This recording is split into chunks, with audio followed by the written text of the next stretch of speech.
Kami, lalakad kami going to AIB head office. Tapos lang namin bumaba sa water bank. 4 dirhams.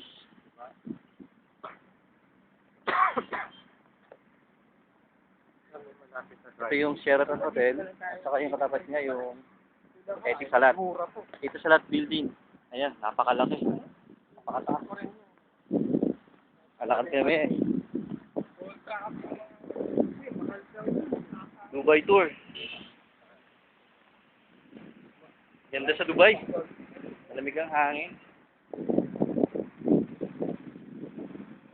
Oras dito, 9:30. Oo. Dito na, mura ba? Mura ba Amerikana? Tama, magpapalit lang sila kahit kahit...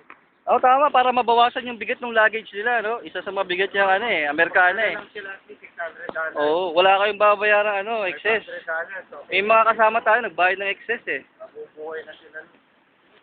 Meron, si Mark, 50 plus dirham, 50 plus dollar. Ang binayaran na yung Si nagbayad din yata si Erwin eh. Eksakto Binayaran ako ba?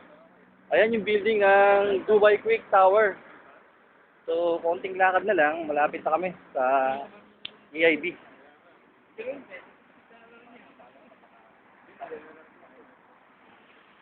Tatawid kami.